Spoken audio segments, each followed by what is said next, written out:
Orain dela milaka eta milaka urte, gizakiak munduan zehar zabaltzen hasi zirenean, ezen eguzkirik, ez ilargirik. Gizonak eta emakumeak ilunpetan bizi ziren, denak zuzko zezenean, zaldi egalarian edo eren erraldoien itxuru hartuta, lurraren erreietatik ateratzen ziren mamuak izuturik. Gizakiak bada, jainkozari laguntza eskatzen deliberatu zuten, etzimen hartan. Amalur, lurama, erregutu zioten. Arren eskatzen dizugu, babes gaitzatzu ondatu behar gaizuten arriskuetatik. Eta Amarik eguzkia sortu zuen. Mamuak eta zorginek ezin izan zuten egunaren argitasunera ohitu. Eta arrezkero gauez baizik ez dira ateratzen. Berriro joan ziren gizakiak jainkozaren gana. Amalur esan zioten. Pozik gaude eta eskerronez ama eguzkia eman diguzulako, baina beste zerbait behar dugu oraindik. Zeren naiz eta egunez den bitartean arazorik izan ez, gaua datorrenean mamuak beren leizetatik ateratzen dira eta erasoka hasten bait zaizkigu. Eta Amarik eguzkilorea sortu zuen, gaur egunean oraindik gure etxeak mamu gaztoetatik, zorgineetatik, lamietatik, gaixotasun ekerleetatik, ekaitzetatik eta tximistatik babesten dituena.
Amari da euskal jankoetatik historian bizirik sartu den bakarra. Badakigu beste... Toti. Zer? Aurkezten bia dutela, lehengo. Sentitzen dut. Arratsaldeon guztioi. Gaurkoan, euskal kondaira batzuk berpiztuko ditugu. Denon ezaguna, Toti Martínez de Lezea idazleak kondairak uztartuko ditu. Eta jarraian, Maitan eta Lasne Zuinaga, Uxue Garitanok eta nik neuk Eider Elorzak musika jarriko dugu. Kondairak Euskal Herriko lehiendak Toti eta Juan Luis Landaren liburuan oinarrituta daude. Atzeko pantailan Juan Luis Landaren ilustrazio batzuk ikusiko ditugu. Eguzkilorearekin eta Rondo from the Fairy Queen musikarekin hasi gara. Jarraian, Amalur, erraldoiak, erenzugeak, lamiak, galtzagorriak edo zorginak biziko ditugu. Musikaldetik ere, barietatea izango dugu. Esate baterako, pieza tradizionalak, Dimitri Kabaleski edo Frederik Handel. Eskerrak eman nahi ditugu Bergarako Udalaren kultur zerbitzuari eta Bergarako musika eskolari. Eskerrik asko ere, euren lan eta laguntzagatik, Josuneena eta Jon Zuinagari. Mi esker deno ditortzagatik.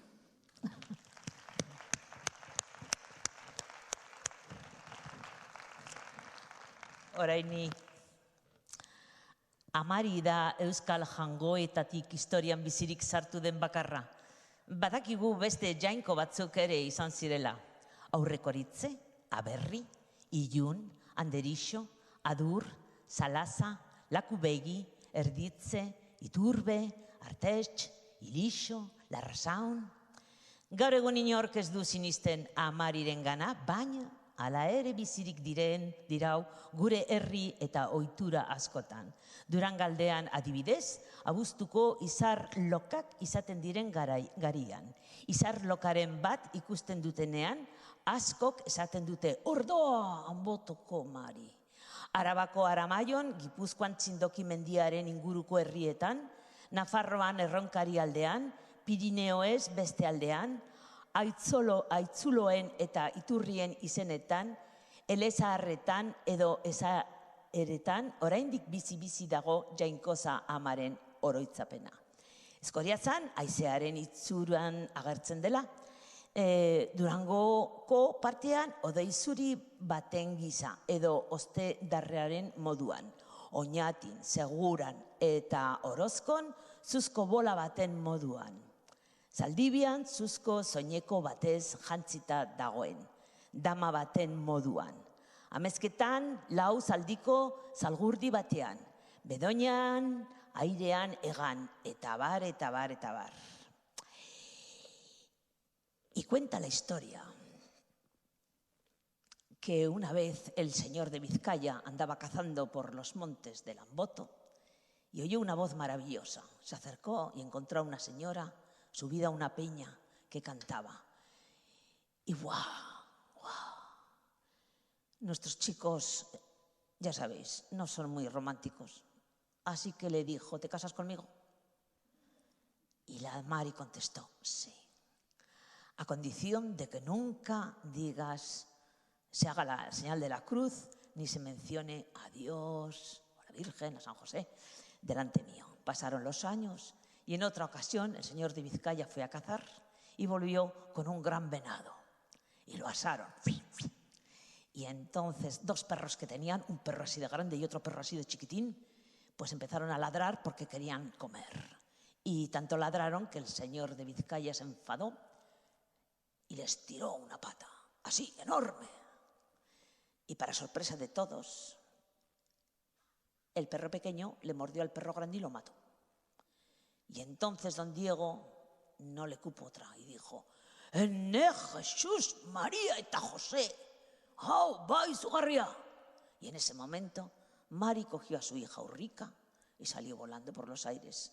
Y ahí sigue en Amboto, cuando no cambia de casa y se va a Txindoki, a Gorbella, Ori, Aizgorri, Murumendi, zazpi etxe, zazpi mendi sakratua dauzkagun larrabitzunez Euskadin, Euskal Herrian.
Esan behar dut, adibidez, gure mitologia antzinako erlijioa da. Eta gure mitologia Europako aberatzena da, vamos, ia. Badauzkagu, hori jainkosa 7 etxekin, baina bebai, erraldoiak mota desberdinak. Tartalo, torto, anxo, paso jaun, jaintxilak. Badauzkagu lamiak, baina ez dira lamiak, elei lamiak, amilamiak, laminakuak eta itxaslamiak. Txikiek, ipotzak, ieltzuak, intxisuak, galtzagorriak, familiatarrak, mozorroak, 6-7 mota desberdinak. Eren xuge 1, 3 eta 7 buruekin. Nor du gehiago, nor dauka gehiago, gu. Erraldoien bidez, orduan. Erraldoiek Euskal Lurralde guztian dute presentzia. Toki batzuetan, gizakiez, likatzen diren personaia izugarri modura. Azaltzen dira eta beste batzuetan berriz izaki zintzo eta adeitzu modura. Ere batekoak, nahi bestekoak, izan berebiziko indarra dute denak, eta gure herriaren antzinako kultura islatzen duten lanbideetan dihardute. Artzain argin,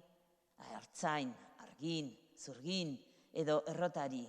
Erraldoiek erakutsi zieten hain zuzen ere lehen gizakiei garia ereiten, errotarria erabiltzen eta lana bezak egiteko burdin mea urtzen. Eta bada historio polit bat, badira batzuk historio desberdinak, baina gentilena historioak ederrak dira. Baziren gentilea, kokotaraino egon ziren gizakiei, hainbeste eskatzen gizakiak, eta orduan joan ziren mendi tontorainoen bizitzera. Eta hor pozik bizi ziren, eta egun batean ikusi zuten odei oso arraroa. Eta odei hori zer den. Joan ziren zaharrenaren bilez, oso zaharra zen erraldoi hori, 1000 urte zituen. Eta esan zuten, badau, odei arraroa etortzen, bada eta ez dakigu zer den, eta gizon hori irten zen, eta ikusi begiratu zen odei hori, eta esan zuen, gure denbora pasatu da. Tiradme al precipicio. Eta bota ziren gentil hori. Eta besteak joan ziren mendie barruen. Eta hor barruen geratu ziren, eta harrok,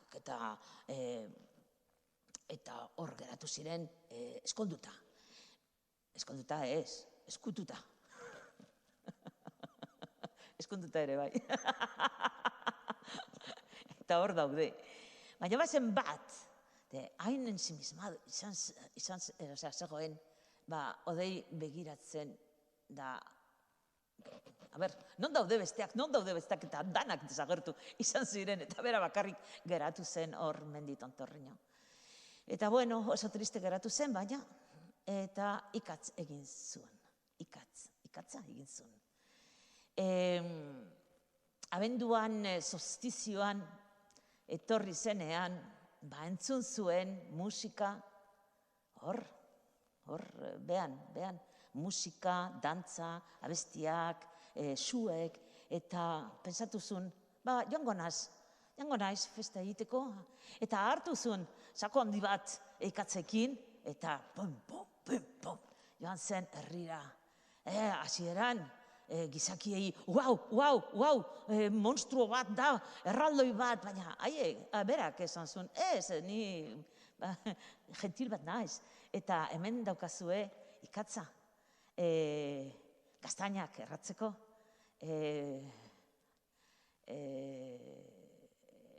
eta beretzeko, eta zukal egiteko, eta bar. Eta danak pospozik egon ziren, eta deitu zidaten ontzaroa. ontzaroa. Eta da gure olentzaro, eta urtero tortzen da bere ikatzarekin. Ez da ume gaiztoentzako, bada guztientzako gure bihotzek berotzeko.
Herensuge ugari dago Euskal Herriko mendietako leizetan. Denak izugarriak eta arriskutsuak dira. Badira 1, 3 eta 7 burukoak. Egodunak eta gabeak gehienei zua darie ahotik edo ahoetatik. 1 baino gehiago dituztenean.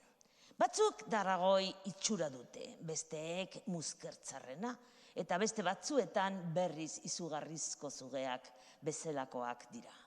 Eta arratzero itsasorantz egan egiten zuten, eta haien zuaz zerua gorri tintatzen zuten. Dauzkagu Euskal Herrian herri bat da Arrasate, eta famatua da Arrasateko dragoia, nesugea. Zergatik Mondragon, zeren bila bihurtu zen, herria bila bihurtu zenean, Mondragon, frantsesez ipini zuten izena. Mondragon, zeren dragoi bat hor egon zen. Bien, y el Udalaitz tenía una veta de hierro muy, muy excelente, con la cual incluso se hacían las espadas de Toledo. Pero cerca de allí, y había herrerías, un montón de herrerías. Allí había también un monte que se llamaba Santa Bárbara, que tenía un dragón dentro. Vivía un dragón dentro del monte. Todos los años el dragón se movía, se despertaba. Y el dragón se movía. El dragón no, la montaña. Entonces cogían a todas las chicas solteras del pueblo y las rifaban a ver cuál le tocaba ser la comida del dragón de ese año, para que luego las dejaran tranquilas. Tenían que ser solteras vírgenes, porque las otras no sabían igual por lo que se ve.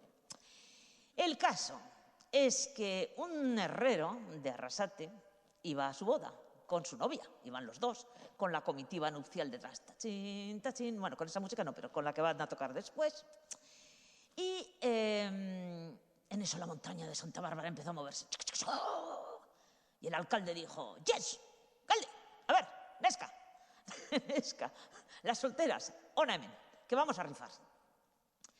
La novia, pues seguía siendo virgen porque todavía no se había casado, y va y le toca a ella. Le toca a la novia.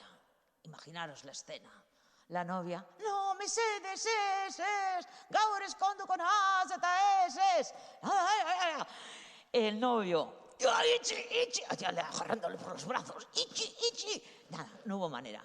Cogieron a la novia, la llevaron a Santa Bárbara, la ataron en un poste delante de la cueva del dragón y se marcharon.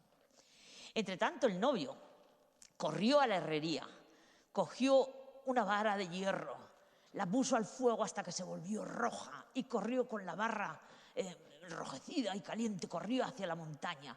Justo en el momento en que el dragón sacaba su cabezota, ahí lo tenéis, y se lo clavaba en el cuello. ¡Atrás! En el pueblo pensaban que ya se habían muerto los dos, el novio y la novia. Pues qué pena, estaban preparando un funeral cuando aparecieron los dos, de la mano, muy felices, y llevando la cabeza del dragón a rastras. Desde entonces ya no hubo dragón en Arrasate. Todas las novias pudieron casarse y todos los padres pudieron tener hijas sabiendo que nunca serían rifadas para ser entregadas al dragón, entre ellas el herrero que tuvo y de su novia, que tuvieron 7 hijas. Hori da Arrasaten Erensugearen historia.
Adatz luze hori dun emakume ederraren itxura hartu omen dute gehienetan. Lamiak. Mintzitzurako hankak, ahaterenak bezalakoak edo ahuntz apatzak izan ditzakete. Hala ere, itsasotik gertu itsaslamiaren itxura hartzen dute. Eta gure lamiak beti ederrak dira, gazteak, luzea. Eta zer egiten dute? Errazten dute bere hilia bidaietan. Baina hankak ura sartzen da. Eta bazen hartzai bat, Antxon Antzon, Jose Mari, nahi duzuna, Antzon. Egon zela mendian, pues aditzarekin. Eta entzun zuen, Don Diego bezalakoa, ahots zoragarri bat.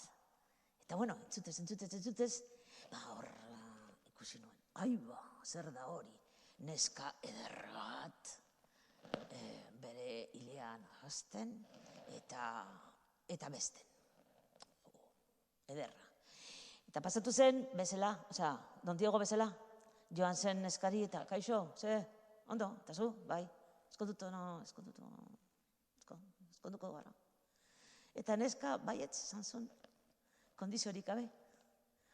Orduan mutila, jetzizun herrira, eta bere amari esan zion. Ama, eskonduko naz. Eta ama, eskonduko naz. Nola eskonduko zara, zaratuta zaudeala, zer, norekin? Neska batekin, jo, ederrena. Non topatu duzu, hor mendian. Baina ze familia, dena da, ze baserrina, zer.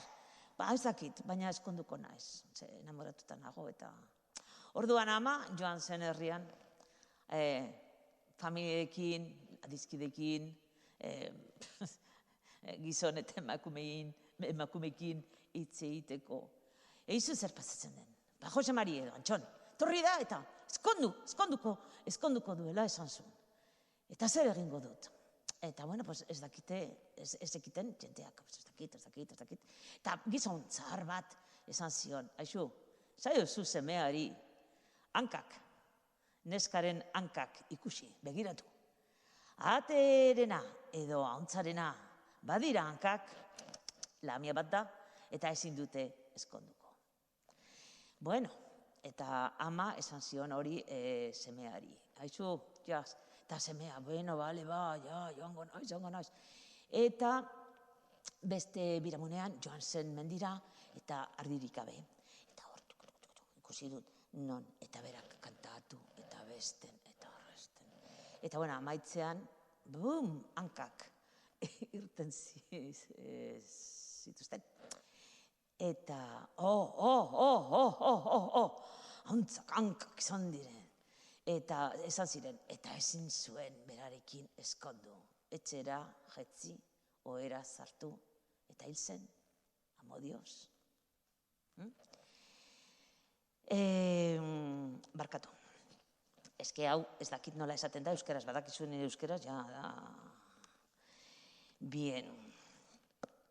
Eta, itxaron, barkatu, badoa, eske oso luzea da. Antzon zamintasun lasgarri baten jota ohean sartu zen, zukarra eta malenkonia aldiak izan zituen, eta beti bere maitaren aurpegi ederra ikusi, eta hotz goxoa entzuten zuen. Zatoz, maitia, zatoz. Baina mutila ezen berriro mendira joan, egun batean penaren penaz, hil baitzen gaixoa. Ilobirotu zuen egunean, Lamia Antzonen etxera joan zen. Hildakoaren ohera hurbildu, urrezko maindire batez estali eta musu gozo bat eman zion Espain izotztuetan. Elizaraino joan zen hilkutsaren ondotik, baina Lamiek ezin baitute Elizan sartu. Gauza ezaguna den bezala, mendira itzuli zen berriro. Galdutako maiteagatik negarretan, negar egin zuen, eta bere malkoak erori ziren lekuan iturri bat sortu zen. Lamiaren eta artzainaren arteko ezinezko maitasunaren oroigarri.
Tarain badauzkagu zorginak, badakizue, Euskal Herriko zorginak famatuak direla.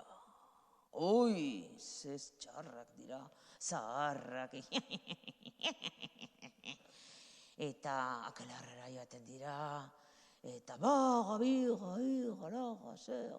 tatzen dute, eta deabroa agertzen da, dantza egiten dute, eta ui, ze txarrak dira, danak, zurrak. Baina, dauzkagu historio asko, eta bazen bat, adibidez, bazen behin, neskatxo bat, Katalin zuen izena. Katalin, zorgina, bihurtu nahi zuen. Orduan, eskatu zuen zion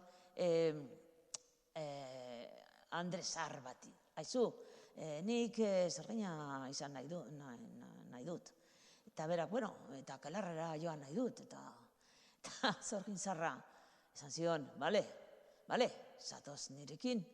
Baina, egin behar duzu, ikusi duzuna gauzak egin behar duzu. Bai, egingo dut.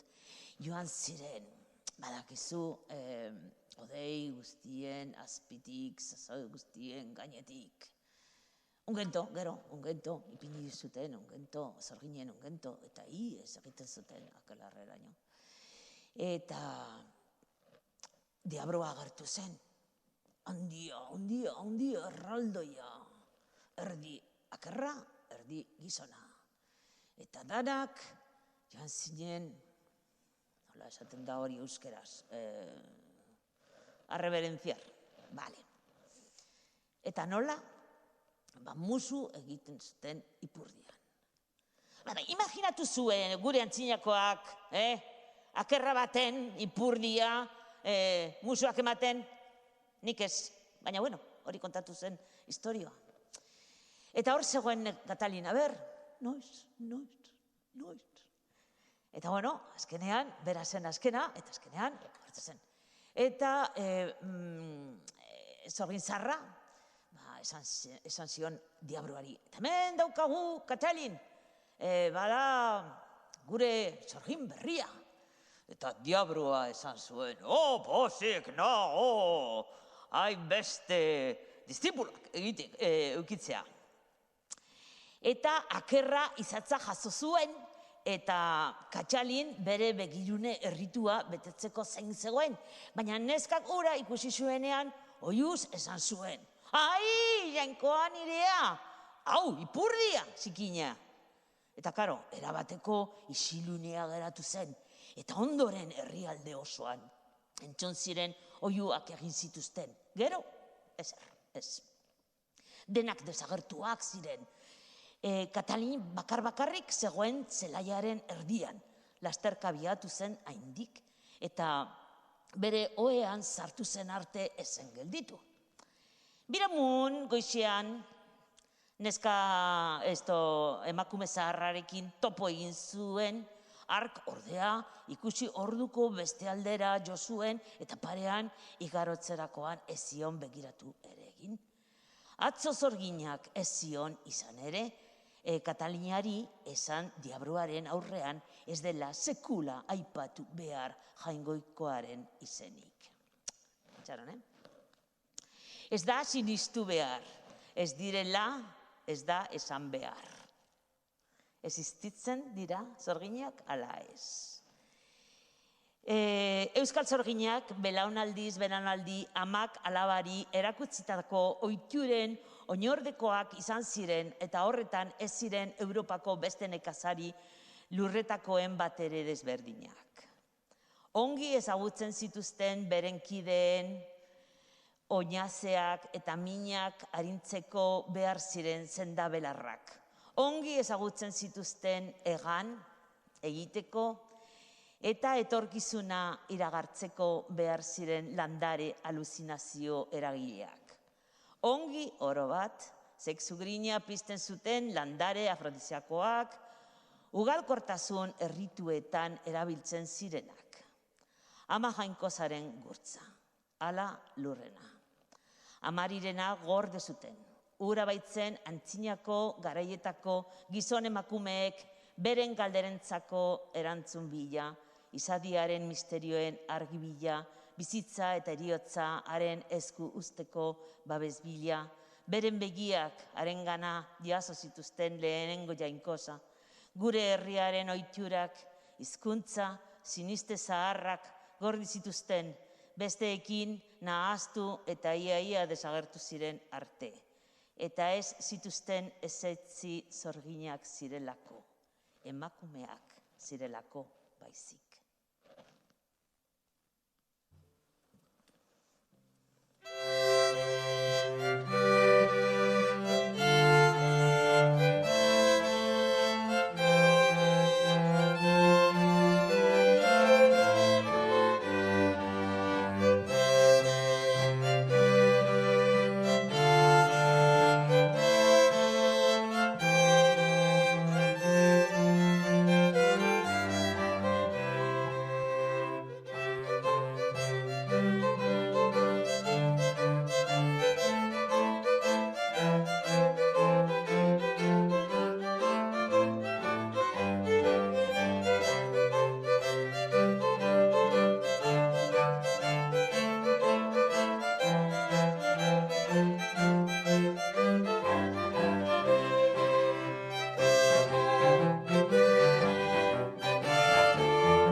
Eta ahaztu dut. Hau zen azkena zorginei buruz, baina ahaztu dut, pasatu naz. Horri alde pasatu da, eta beste ipuin bat kontatuko dugu, beste berri bat. Euskal iratzoen oiaz ezatzetik. Txikiak, egonezinak, bihurriak, horrelasakoak dira euskal iratzoak, galtzagorriak, mamarruak, ieltzuak, ipotzak, familiarrak, intxixuak, tximelgorriak. Iratzo txiki horien jabeak orrantzontzi batean gordetzen ditu. Iratzoak beti daude prest agintzen zaien edo zein zer egin betetzeko. Naiz eta ezinezko lanak izan. Eta bada historioa. Badakizu galtzagorriak dira, zeren prakak, haien prakak gorriak dira. Eta, bueno, kontatu zuten, historio hau. Garai batean, ez que irakurri dezaket, esango dut euskeraz, de viva voce, baina txarto, zuek nahi duzunean. Bueno, bazen gizon bat, osalferra zen. Bakarri bizi zen baserri batean, eta baserri, depenaz, egon zen. Teatua, erdi, landareak, depena. Orduan joan zen berriz emakume zahar baten etxera. Eta galdetu zion, aizu, nobia bat edo neska lagun bat ezin dut. Ja, zaharra naiz, eta ez dut dirurik, eta, imposible. Orduan, eta behitu, etxea, badago, Eta zaharrak esan zion, zoaz ba Baionaraino, Baionara, eta hor denda batean erosi, hori, orrazontzi bat. Da, barruen aurkituko dituzu, lau edo 6, depende, lau galtzagorri. Eta haiek lagunduko dizute. Orduan, gizon hori Baionaraino joan zen dendara, erosizun orrazontzi hori eta berriz etxera. Eta etxean, zabaldu zuen, kaxa, eta lau galtzagorri agertu ziren. Eta galtzagorriek hasi ziren. Ja, zer nahi duzu? Eta berak, teiatu konpondu. Eta joan ziren teiatura, eta pum, teiatu berria izan zen. Bueno, eta gero berriz gizonari. Aizu, zer nahi duzu? A ber, nola da suelo? Nola? Zorua? Zorua konpondu, etxeko zorua, konpondu. Tablak danak desberdinak daude. Eta hor galtzagorriak, tximpo, klak, pum, eta konpondu zuten. El suelo, zoruan. Eta zer nahi duzu? Bueno, zoazte hortara, eta hor zeuden galtzagorriak, txom, eta plantatu, eta danak garbitu, eta bueno, bazen lan handia, eta berriz. Zer nahi duzu? Eta esne hartu, jo, que difícil. Saca la leche, ordeña las vacas. Vale. Behi ordeñatu ala, nola esaten den. Eta, bueno, amaitu zuten, eta berriz. Zer nahi duzu? Eta jo, ezin zuen ezer gehiago, eta ez dakit, eta galtzagorriak hasi ziren berriz, baina aldrebez.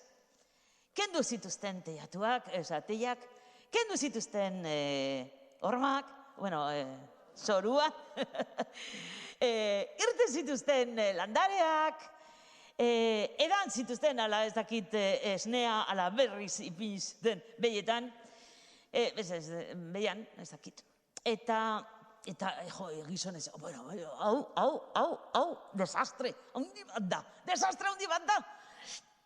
Eta orduan pensatu zuen, zer nola geldituko diren. Ea bada, orain, ekar ezazue ura ontzi honetan, esan zien. Eta bae bat eman zien ura garraitzeko. Galtzagorriak saiatu ziren esana batetzen. Osea, joan ziren ibaiera, tipitapa, hartu zuen ura eta berriz etxera. Tipitapa, jaino. Berriz etxean, ezen urarik. Ura joan zen bidean. Orduan, esan zuten gizonari. Bete ezineko gauz bat agindu diguzu, eta horregatik alde egingo dugu, eta ez gaituzu gehiago ikusiko. Eta hori esanik desagertu egin ziren, eta gizonak ondorioa atera zuen bezala zorte txarra izan ezen, ez bizitza osoan aginduak ematen bizi.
Bale? Atzu, mi esker zuen presentziagatik, mi esker etortzeagatik. Neskatxoak, Bergarako eskola musikakoa ederrak dira, oso ondo jotzen dute. Mi esker.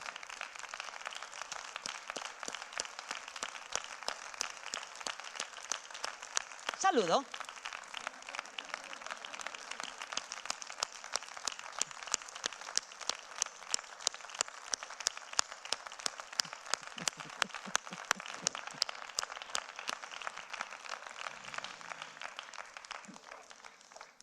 Ala, urte berri on, ala zer. Gehiago nahi duzue. Bai. Beste pieza entzuten?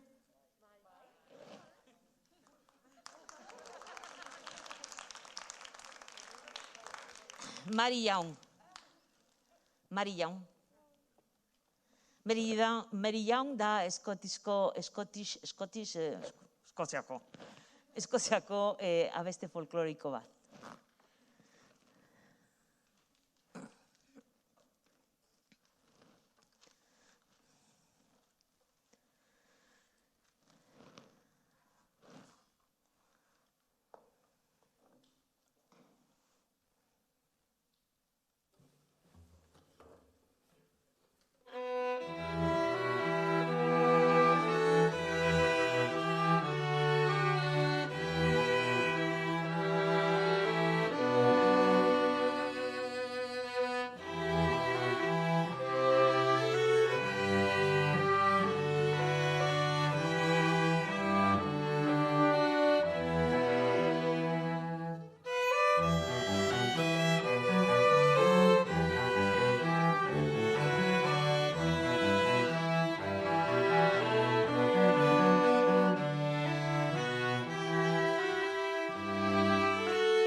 Bat, bi eta hiru. Ondo pasa. Hala? Gora?